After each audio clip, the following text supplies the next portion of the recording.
Olá, meu nome é Luzmara e eu sou mestranda do curso de mestrado profissional da FAI-UFMG. Este podcast é um produto da pesquisa intitulada Avaliação Externa da Alfabetização de Jovens, Adultos e Idosos. Um estudo no contexto do PROAJA, Piauí. O percurso desse estudo foi orientado pela professora doutora Gleides Rocha e co-orientado pela professora doutora Raquel Fontes Martins. Meus agradecimentos pelo apoio e assertividade nessa caminhada. Sejam muito bem-vindos ao nosso podcast. Esperamos que o assunto enriqueça as discussões a respeito do tema. Trazemos a princípio a concepção de avaliação que norteia nosso trabalho, de acordo com alguns estudiosos da área. Segundo Lucchesi, a avaliação é uma ferramenta necessária ao ser humano no processo de construção dos resultados que planificou produzir, assim como é no redimensionamento da direção da ação. A avaliação pode ser formal ou informal em muitas áreas da atividade humana, como em programas educacionais, empresas, políticas públicas, projetos, produtos e materiais, instituições, sistemas educacionais e grupos de indivíduos, alunos, professores, administradores, técnicos, entre outros. Scriven remete que a avaliação é uma prática antiga que diz respeito aos primeiros artesãos de que temos notícia, os entalhadores de pedra, que deixaram um rastro de melhoria gradual na qualidade dos materiais e no design, em determinados locais e ao longo de milênios. A assinatura da avaliação gravada em pedra. Para ele, a avaliação é o processo de determinação do mérito, importância e valor das coisas. Já para Hadji, significa tentar estabelecer elos, pontes, entre diferentes níveis de realidade, sempre a marcar e a sublinhar por essa mesma operação a distância que os separa, a realidade daquele que constrói e formula o juízo de valor e a daquilo que incide esse juízo, ainda que se trate da mesma pessoa num ato de autoavaliação. Figari, ao discutir a avaliação do dispositivo educacional, remete à importância de uma clara explicitação do que está em jogo, ou seja, das decisões escondidas e dos critérios, ou seja, dos modos de interpretação da informação.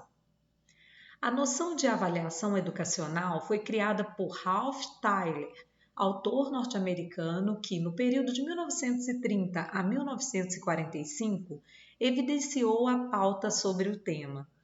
O autor defendia a importância de que professores aprimorassem seus cursos e que os instrumentos de medidas que construíssem pudessem verificar a congruência entre os conteúdos curriculares e as capacidades desenvolvidas.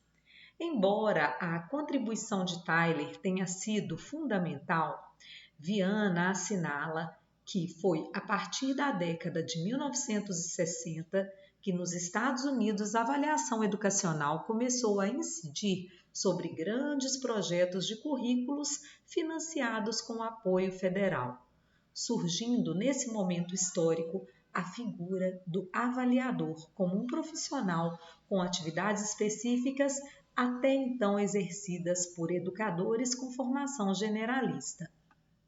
É importante ressaltar que a década de 1960 teve como marco referencial o relatório Coleman, publicado em 1966 nos Estados Unidos.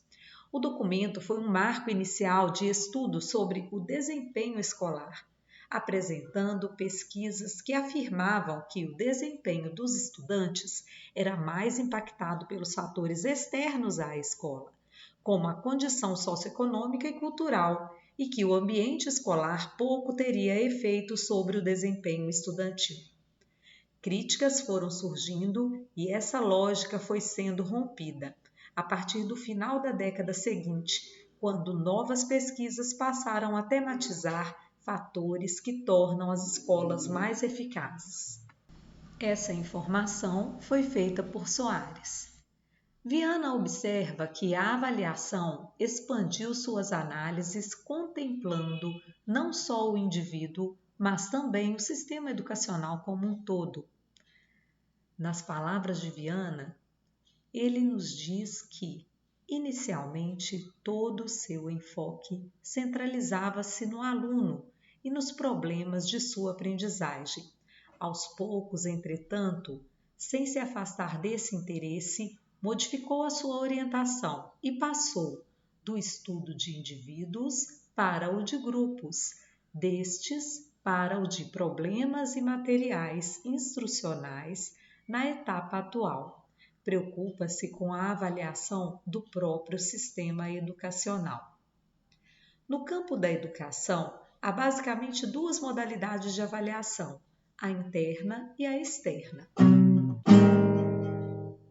Lucchesi revisa a interpretação que ele próprio havia construído e remete à necessidade de diferenciar tomada de decisão e ato de avaliar. Nas palavras dele, o ato de avaliar em si, como investigação da qualidade da realidade, se encerra com a revelação de sua qualidade, o que implica que a tomada de decisão pertence ao âmbito da gestão da ação e não de sua avaliação. Em consonância com essa abordagem, Rocha entende que a avaliação externa recebe essa denominação porque é concebida, planejada, elaborada, corrigida e tem seus resultados analisados fora da escola.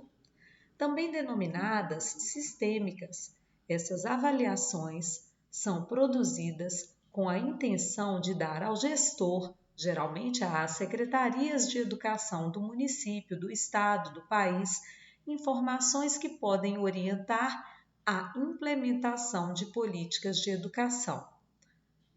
Cafiero e Rocha nos diz isso. Nessa direção, Machado e Alavarce entendem a avaliação a partir da realização de provas padronizadas em larga escala, contemplando amplo contingente de participantes e resultando em um conjunto de informações que podem orientar ações das mais variadas ordens nas políticas educacionais para todos os níveis da federação. Os teóricos ainda analisam que a concepção de avaliação como um processo amplo de subsídio para a tomada de decisão no âmbito dos sistemas de ensino é algo recente no Brasil e deve ser entendido como um processo que vise contemplar competências e habilidades, o próprio currículo, os hábitos de estudo dos alunos, as estratégias de ensino dos professores, o tipo de gestão dos diretores e os recursos a eles oferecidos para melhor realizar o seu trabalho. Blasses, Falsarella e Alavarce prosseguem dizendo que as avaliações externas podem fornecer pistas importantes para que se reflita sobre o desenvolvimento do trabalho educativo no interior das escolas, especialmente quando esses resultados se referem a aspectos ou componentes que têm peso para o conjunto das atividades escolares, como é o caso da leitura e da resolução de problemas. Então, os resultados das avaliações externas precisam ser analisados por todos aqueles que constituem a escola. Gestores, professores e secretaria de educação, para que sejam sistematizados na forma de um documento capaz de auxiliar no planejamento e na qualidade do ensino. Todavia, as avaliações externas só serão efetivamente úteis se levarem em consideração a realidade de cada escola e de seus educandos, pois é necessário que os professores e alunos sejam realmente contemplados nos resultados obtidos nos exames aplicados em larga escala. Dessa maneira, os dados levantados poderão orientar as atividades docentes e contribuir para o desenvolvimento dos estudantes. A partir desse estudo, então, sobre a avaliação, nos propusemos a discutir as especificidades de uma avaliação da alfabetização, com foco no monitoramento externo, no âmbito de um programa de alfabetização de jovens, adultos e idosos no estado do Piauí, o PROAJA. Nesse sentido, enfatizamos o modo de organização da avaliação, sua matriz de referência e a concepção de alfabetização que o orientou. Procuramos situar o PROAJA no contexto dos programas nacionais de alfabetização de jovens, adultos e idosos desenvolvido no Brasil, como o Mobral, o Alfabetização Solidária e o Brasil Alfabetizado. Ao procurarmos entender o PROAJA, seu alcance e impacto na educação de forma geral, compreendemos que o conjunto de escolhas pedagógicas reflete também uma opção político-pedagógica, que não necessariamente se consubstancia ao longo da execução, já que a execução de uma política pública tem muitas nuances, e essa, em particular, desenvolveu-se em contexto pandêmico e de forte oposição política. Quando comparamos os programas, percebemos que o PROAJA revisita elementos de programas anteriores, sobretudo do Programa Brasil Alfabetizado. A partir desse estudo, nos foi possível apreender a proposição da avaliação padronizada, de caráter externo e censitário, como um diferencial muito importante, que não havia em outros programas.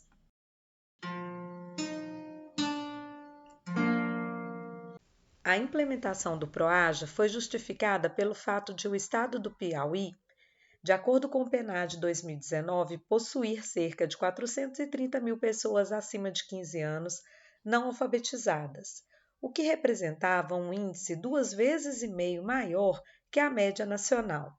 Em decorrência disso, o governo desse estado tomou a iniciativa de fazer convênios com entidades públicas e privadas com ou sem fins lucrativos, capazes de promover uma ação de alfabetização que contemplasse as especificidades do território a fim de garantir às pessoas com mais dificuldade de deslocamento o acesso às turmas de jovens e adultos.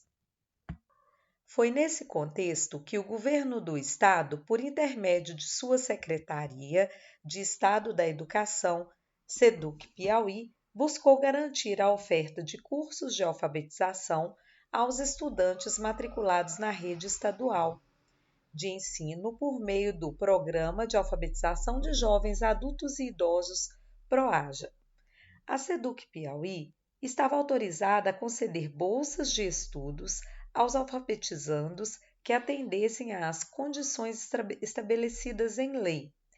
Para alcançar os objetivos do PROAJA, a Secretaria de Estado da Educação almejava garantir a oportunidade de participação da população jovem, adulta e idosa não alfabetizada com mais de 18 anos de idade em todas as localidades do estado do Piauí, de acordo com as condições disponíveis. Observamos que todos os programas de alfabetização a nível nacional, anteriores ao PROAJA, tiveram indutores semelhantes.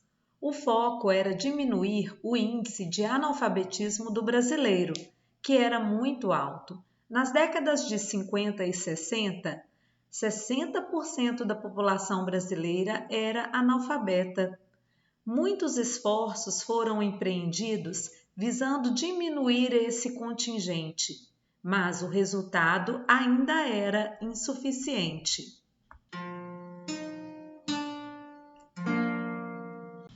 Em busca de alfabetizar o aluno e não apenas atendê-lo, foi criado no PROAJA os testes de monitoramento do processo alfabetizador, uma avaliação padronizada que contava com 15 questões organizadas da seguinte forma: uma autodeclaratória, 12 questões de múltipla escolha ou dicotômicas, nas quais buscou-se diferenciar a alternativa correta entre alternativas erradas e duas questões de escrita de palavras consideradas familiares e com padrões silábicos distintos.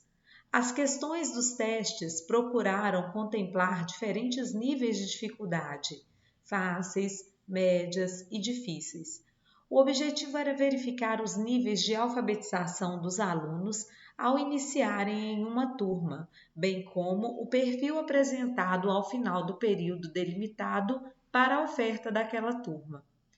Para a construção dos testes, foi estabelecida a matriz de avaliação do PROAJA, que apresentou habilidades para evidenciar competências consideradas essenciais à alfabetização, tais como a consciência fonológica, leitura de palavras, leitura de frases e ou outros pequenos textos e escrita de palavras.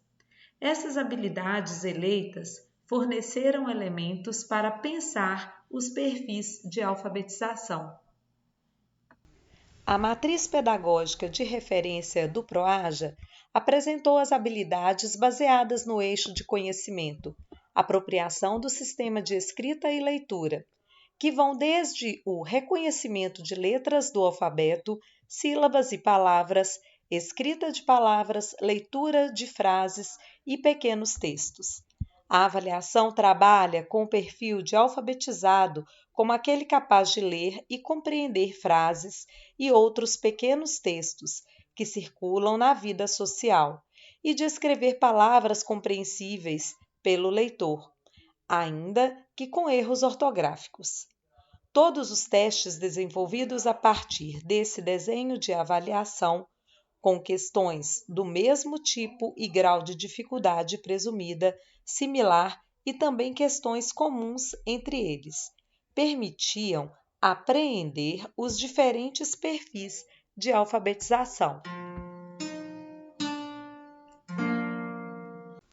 De acordo com o último censo realizado pelo IBGE, em 2022, o índice geral de analfabetismo no país caiu, mas continua mais alto entre idosos, pretos e pardos. A agência de notícias do IBGE nos traz alguns destaques desse censo. A taxa de analfabetismo no país recuou de 6,1% em 2019 para 5,6% em 2022. O Nordeste tinha a taxa mais alta, 11,7%, e o Sudeste a mais baixa, 2,9%. No grupo dos idosos, 60 anos ou mais, a diferença entre as taxas era ainda maior, 32,5% para o Nordeste e 8,8% para o Sudeste.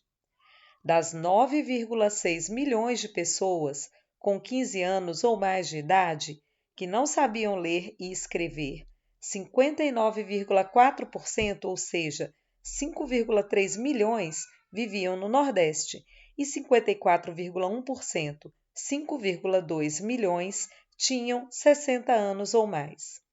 Entre pessoas pretas ou pardas com 15 anos ou mais de idade, 7,4% eram analfabetas, mais que o dobro da taxa encontrada entre pessoas brancas, 3,4%. No grupo etário de 60 anos ou mais, a taxa de analfabetismo dos brancos foi de 9,3%, enquanto entre pretos ou pardos ela chegava a 23,3%, ou seja, mais que o dobro. A necessidade de trabalhar foi a principal justificativa dos jovens de 14 a 29 anos de idade para abandonarem a escola, motivo informado por 40,2% neste grupo etário. Entre as unidades da federação, as 3 maiores taxas de analfabetismo foram observadas no Piauí, 14,8%. Em Alagoas, 14,4% e na Paraíba, 13,6%. e as menores no Distrito Federal, 1,9%, Rio de Janeiro, 2,1% e em São Paulo e Santa Catarina, ambos com 2,2%. Uma aparente redução do índice de analfabetismo no Piauí, de 15% em 2019 para 14,8% em 2022, mostrando-se inexpressiva do ponto de vista estatístico, mesmo embora tenha proposto uma concepção diferenciada de alfabetização, mudando a ideia de não somente atender o aluno, mas sim alfabetizar, apresentando uma proposta radical em sua acepção pedagógica, alguns fatores inviabilizaram o sucesso do PROAJA. Apesar de ultrapassar os limites do que se propõe este estudo, não se pode deixar de observar que uma série de fatores, alguns deles históricos e estruturais, inviabilizaram a obtenção do sucesso pretendido pelo PROAJA. Entre os fatores históricos e estruturais, podemos destacar o tempo destinado aos processos de ensino e de aprendizado da palavra escrita, a falta de formação e de acompanhamento do trabalho dos alfabetizadores e a percepção que se tem do atendimento como estratégia para programas de alfabetização de adultos. Entre os fatores específicos da execução do PROAJA, destaca-se a forte política de responsabilização que orientava o programa. Aliam-se a esses fatores os graves problemas contextuais vivenciados com a pandemia da Covid-2019, além daqueles decorrentes da polarização política que dominou o país no período de 2019 a 2022, que atingiu fortemente a região Nordeste, especialmente o estado do Piauí. Sendo assim, mesmo que o PROAJA tenha sido concebido com o intuito de mudar o eixo de aluno atendido para aluno alfabetizado, e as avaliações tenham permitido, de fato, apreender perfis de alfabetização, cabe indagar: como mudar o eixo se não muda a lógica? Pois, embora o eixo tenha sido redirecionado, a lógica permaneceu inalterada. A persistência dessa lógica se refere ao tempo de atendimento, ao acompanhamento do trabalho dos alfabetizadores e à ausência de uma formação continuada com as pessoas com domínio efetivo da alfabetização. Como explicitou o nosso entrevistado, não muda o eixo, a concepção, não muda o tempo de atendimento. Na opinião desse gestor, a existência desses programas é fundamental. No entanto, é imprescindível sair da lógica do aluno atendido, ou seja, garantir o acesso não basta. É fundamental garantir verdadeiramente o direito ao domínio efetivo da palavra escrita. Esse estudo remete, assim, a um problema que não é novo, mas que requer novas práticas.